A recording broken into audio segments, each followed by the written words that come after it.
Hey guys, welcome back to our channel we are Ziddi Parinde. और आज का ये वीडियो होने वाला है बेहद खास, क्योंकि हम बात करने वाले हैं मनाली की। स्नोफॉल का टाइम आ गया है और स्नोफॉल का टाइम आते ही हमारे टूरिस्ट भागने लगते हैं मनाली की तरफ। बैग पैक हो जाते हैं और हम एक्साइटेड हो जाते हैं मनाली जाने के लिए। लेकिन पॉकेट का ध्यान रखते हुए ये वीडियो बनाया गया है जो कि बेहद खास है, क्योंकि सबसे कम बजट यानी कि लो से लो बजट में आप मनाली को कैसे एक्सप्लोर करेंगे, इसके लिए हम आपको बताने वाले हैं इस वीडियो में कि आपको होटल कहाँ लेना है और कैसे मनाली को एक्सप्लोर करना है और कितना टाइम आपको मनाली को एक्सप्लोर करने में लगने वाला है।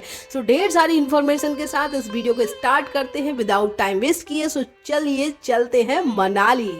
हाँ, अगर आप मेरे चैनल पर नए हैं तो चैनल को फटाफट से सब्सक्राइब कर लीजिए, वीडियो को लाइक कर लीजिए और घंटी जरूर दबा लीजिए, क्योंकि ऐसे इन्फॉर्मेटिव वीडियोस आपको देती रहूंगी। सबसे पहले हम बात करते हैं कि हमें मनाली फाइनली पहुंचना कैसे है। सो आप देश के किसी भी कोने से पहले आ जाइए देश की राजधानी यानी कि दिल्ली, और दिल्ली से आप मनाली के लिए बस ले सकते हैं, जो कि आपको स्पेशली नाइट में लेनी चाहिए। In my point of view आप नाइट में इजीली ट्रैवलिंग करते हुए पहुंच जाते हैं। सुबह सुबह आपकी आंख खुलती है मनाली में।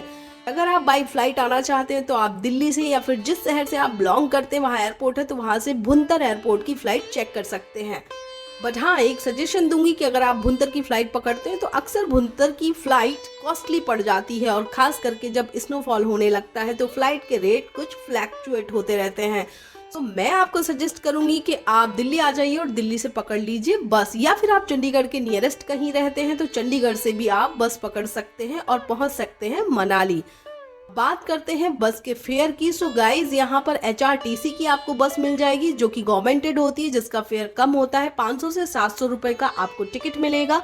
और अगर आप प्राइवेट वॉल्वो बस से आना चाहते हैं, जो कि आपको कश्मीरी गेट और मजनू का टीला दिल्ली से मिल जाती है मनाली के लिए, उसका जो टिकट है वो 1000 रुपए से 1500 के बीच मिल जाता है, जिसे आप रेड बस के थ्रू भी बुक कर सकते हैं। अगर आप प्राइवेट बस से आना चाहते हैं, जो कि वोल्वो होती है, सेमी स्लीपर जिसे हम कहते हैं, वो उसका जो टिकट है वो आपको ऑनलाइन बुक कर सकते हैं, या फिर आप डायरेक्ट कश्मीरी गेट और मजनू के टीले से बस पकड़ सकते हैं। उस वोल्वो बस के टिकट की जो प्राइस होती है वो 1500 से लेके 2500 के बीच होती है। डिपेंड्स ऑन यू कि आप किस ट्रैवलर की बस पकड़ रहे हैं। सो ये रही बस की जानकारी। अब आगे बढ़ते हैं, फाइनली पहुंच जाते हैं मनाली। अगर आप दिल्ली से बस पकड़ रहे हैं तो आपको 10 से 12 घंटे लगेंगे जर्नी को तय करने में, और ये बस का जो हॉल्ट है वो मेजरली 2 जगह पर होता है। सो नाइट की अगर आप जर्नी कर रहे हैं तो बस चंडीगढ़ रुकेगी, उसके बाद आगे कहीं चाय के लिए ड्राइवर में भी रोक दे, और फाइनली आप 10 से 12 घंटे में मनाली पहुंच जाते हैं। अब हम बात करते हैं कि मनाली पहुंचकर सबसे पहले जहन में सवाल आता है कि स्टे कहाँ करना है, वो भी बजट फ्रेंडली। सो गाइज, अगर आप पीक सीजन में मनाली देखने के लिए जा रहे हैं, जो कि आपका नवंबर से शुरू होता है और मार्च तक चलता है, जहां पर आपको स्नोफॉल भी देखने को मिलता है और हैवी स्नो भी देखने को मिलता है। सो इस सीजन में आपको होटल थोड़ा कॉस्टली पड़ेगा, तो आई सजेस्ट यू कि आप ऑनलाइन ही होटल बुकिंग कर पहुंचे। और आप ऑनलाइन ढेर सारे एप्लीकेशंस हैं, जहां से मेक माई ट्रिप, ओयो, जहां से आप होटल को बुक कर सकते हैं। अगर आप ऑफ सीजन में जा रहे हैं तो आई सजेस्ट यू कि आप वहां जाकर ही होटल बुक करें। वो आपको काफी सस्ता पड़ने वाला है। 500 रुपए से लेकर 1000 रुपए के बीच फॉर द 2 पर्सन आपको बहुत अच्छे से ऑफ सीजन में होटल मिल जाता है, जो कि काफी बजट फ्रेंडली होता है। और यही रूम आपको सीजन में 1000 रुपए से लेकर 2000 के बीच किसी भी रेट में मिलेगा। स्पेशल बात यह है कि लेकिन ये होटल आपको बुक करना कहाँ है, चाहे आप ऑनलाइन करें या ऑफलाइन करें, ये ध्यान रखिए बुकिंग करते समय कि आपको होटल मॉल रोड पर ही करना है। मॉल रोड पर ढेर सारे होटल हैं, क्योंकि अगर आप मॉल रोड से ऊपर की तरफ होटल ले लेते हैं तो आपको जो टूरिस्ट पॉइंट है वो घूमने में काफ़ी प्रॉब्लम आने वाली है। क्योंकि आगे मैं आपको बताऊंगी, वीडियो को एंड तक देखिए कि आपका ट्रांसपोर्टेशन कितना जाने वाला है लोकल मनाली को एक्सप्लोर करने में। तो आई सजेस्ट यू कि मॉल रोड से 1 किलोमीटर की डिस्टेंस के अंदर ही होटल को प्रेफर करें। सो गाइज, अब हमें होटल मिल गया है, हम फ्रेश हो गए हैं। अब हम चलते हैं फटाफट से मनाली को एक्सप्लोर करने के लिए। लेकिन उसके पहले आपको बता दूं कि आपके जहन में एक सवाल आता होगा जब आप अपना पैकेज रेडी कर रहे होंगे मनाली का, कि कितने दिन का पैकेज रेडी किया जाए। So guys, I suggest you कि 2 से 3 दिन काफ़ी है मनाली को घूमने के लिए। और हाँ, अगर आप अपने से नहीं जाना चाहते हैं, अगर आप टूर पैकेज लेना चाहते हैं, तो भी आपको 3 डेज का टूर पैकेज सफिशिएंट होता है। जैसा कि मैंने सजेस्ट किया कि अगर आप मॉल रोड के नियरेस्ट कहीं भी होटल बुक करते हैं, आपका होटल मॉल रोड या मॉल रोड के नियरेस्ट 1 किलोमीटर की रेडियस में है, तो गाइज आपको बिल्कुल भी लोकल ट्रांसपोर्टेशन पर पैसे खर्च करने की ज़रूरत नहीं है।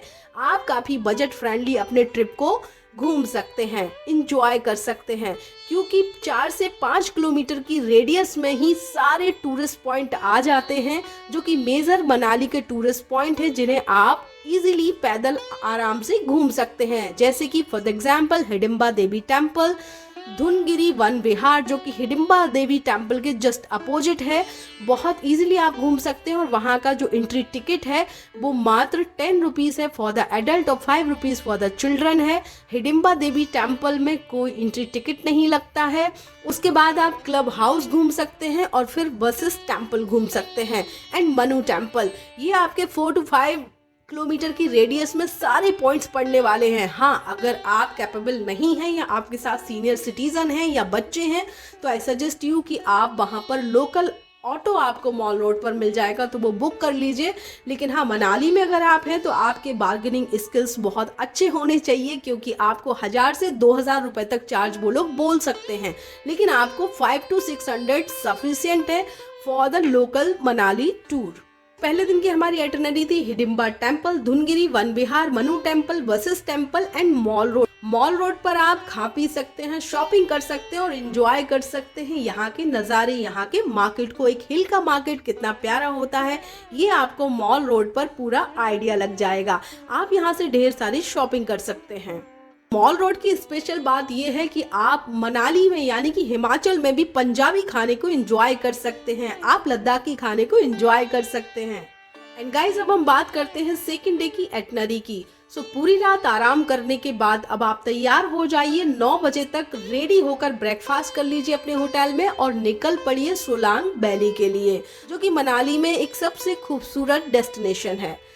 मनाली से सोलांग वैली की जो डिस्टेंस है वो लगभग 14 किलोमीटर है। सो इस डिस्टेंस को तय करने के लिए जाहिर सी बात है आप HRTC की बस ले सकते हैं, लेकिन उस बस के लिए आपको काफी इंतजार करना पड़ सकता है। साथ फैमिली है तो आई सजेस्ट यू कि आप मॉल रोड से ही टैक्सी बुक कर लीजिए, जिसका प्राइस आपको 1500 से 2000 लगने वाला है। बट अगेन मैं आपको कहूंगी कि बार्गेनिंग जरूर करिए। एंड गाइस, अगर आप बाइक राइडर हैं तो आपको मनाली में इजीली से बाइक मिल जाती है, जिसका रेंट 500 से लेके 1500 रुपए तक जाता है। जैसी बाइक वैसा पैसा। सो आप बाइक ले लीजिए और फ्यूल मैक्सिमम आपको 200 रुपए का लगेगा या 300 मैक्सिमम, और हवाओं से बात करते हुए आप सोलांग वैली पहुंच जाएंगे। सोलांग वैली मनाली से नियरेस्ट एक ऐसी जगह है सोलांग डिस्ट्रिक्ट में, जहां पर ढेर सारी एक्टिविटीज आपको एंजॉय करने को मिल जाती हैं। अगर आपके पास बजट है, पॉकेट में पैसा है, तो मैं तो कहूंगी कि आप हर एक्टिविटीज को एक बार जरूर कीजिए। अगर आप सीजन में गए हैं तो क्या ही कहने, पूरी सोलांग वैली आपको व्हाइट चादर ओढ़े हुए नजर आने वाली है। और गाइस, सबसे अच्छी बात यह है कि यहाँ पर आप रोपवे लेकर ऊपर जा सकते हैं, जहाँ पर आप ढेर सारा एंजॉय कर सकते हैं। और इस रोपवे का जो टिकट है वो आपको 700 रुपीज पर पर्सन पड़ने वाला है। आपको एक इम्पॉर्टेंट बात ये बताती हूँ कि अगर आप सीजन में नवंबर से आप मार्च के बीच जा रहे हैं तो सोलांग वैली में आपको बहुत सारी स्नो देखने को मिलने वाली है। तो इसके लिए आपको गम स्नो बूट लेने होंगे और साथ ही साथ आपको पूरा स्नो कवर सूट लेना होगा, जिसके लिए आपको पे करना पड़ेगा। शूज के लिए 100 से 150 रुपीज पर पेयर और सूट के लिए आपको 300 to 500 rupees per person. So guys, तैयार हो जाइए। अगर सीजन में है तो ढेर सारा एंजॉय कर सकते हैं आप सोलांग वैली में ऊपर जाने के बाद। ऊपर वहां आपको एक रेस्टोरेंट भी मिलेगा जो फुल टू स्नो कवर दिखाई देगा, जिसे देखकर आपको आइडिया भी नहीं लगने वाला क्या ये रेस्टोरेंट है। ये मेरा एक्सपीरियंस था जो मैंने आपको सुनाया, मुझे वो रेस्टोरेंट दिखाई नहीं दे रहा था। और आपको एक इम्पॉर्टेंट बात ये बता दूं कि अगर आपको ये टेंशन हो रही है कि वहां पर टॉयलेट एंड ऑल, तो ऊपर बहुत मस्त टॉयलेट बना हुआ है। So don't take tension. I suggest you personally कि अगर आपके साथ सीनियर सिटीजन या फैमिली में बच्चे हैं तो आप सोलांग वैली में ऊपर काफ़ी टाइम स्पेंड मत कीजिए, क्योंकि काफ़ी स्नो होती है जो आपके लिए थोड़ी सी हार्मफुल हो सकती है अगर आप ज़्यादा टाइम स्पेंड करते हैं। और आप 1 से 2 बजे के बीच अगर रोपवे से नीचे आ जाते हैं तो आई सजेस्ट यू कि सेम डे आप अटल टनल देखने चले जाइए। Solang valley to Atal tunnel की जो डिस्टेंस है वो लगभग आपको 20 किलोमीटर के अंदर पड़ने वाली है। सो आप अटल टनल को देख सकते हैं। अटल टनल क्रॉस करके आपको बहुत अच्छे नज़ारे देखने को मिलेंगे जो आप हमारे अटल टनल ब्लॉग में देख सकते हैं। आप अटल टनल जरूर जाएं। अटल टनल में जब आप एंट्री करेंगे तो आपको वहां पर एक्सट्रीम इंजीनियरिंग देखने को मिलेगी जिसे देखकर आप काफी खुश होने वाले हैं और बहुत एंजॉय करेंगे। अगर आपको पूरा अटल टनल का वीलॉग देखना है तो डिस्क्रिप्शन में मैं लिंक दे देती हूँ, तो वहां पर आप चेक कर लीजिए। सो ये थी आपकी सेकेंड डे की मनाली की एटनरी, जो कि बहुत बखूबी आप घूम सकते हैं और होटल में पहुंचिए और रेस्ट कीजिए। इसके बाद अब बात करते हैं थर्ड डे की एटनरी पर। थर्ड डे भी आप सुबह जल्दी उठिए और 9 बजे तक ब्रेकफास्ट कर रेडी हो जाइए और फटाफट से निकल जाइए मणिकरण घूमने के लिए। कि इस एटनरी में आप सुबह सुबह जल्दी जाग जाइए और 9 बजे तक रेडी हो जाइए ब्रेकफास्ट करके। आप निकल जाइए मनाली से मणिकरण के लिए। मणिकरण गुरुद्वारा काफी फेमस है हिमाचल में और ये डिस्टेंस पड़ने वाली है आपको मनाली से मणिकरण की लगभग 80 किलोमीटर। इस डिस्टेंस को आप प्राइवेट टैक्सी और कैब से भी कंप्लीट कर सकते हैं। मनाली से मणिकरण की ये जो 80 किलोमीटर की डिस्टेंस है इसे आप HRTC की बस से भी कवर अप कर सकते हैं। इसमें आपको 200 रुपये पर पर्सन का टिकट लगने वाला है। आई सजेस्ट यू, अगर आप फैमिली के साथ हैं, सीनियर सिटीजन या बच्चे आपके साथ हैं, तो आप एक प्राइवेट टैक्सी कर लीजिए जो कि इजीली आपको मनाली मॉल रोड से मिल जाएगी, या फिर आप अपने होटल वाले को भी कह सकते हैं, आपका होटल वाला भी आपके लिए टैक्सी अरेंज कर सकता है। ये जो टैक्सी की कॉस्ट है मनाली टू मणिकरण, ये लगभग 2500 से 3000 के बीच पड़ने वाली है।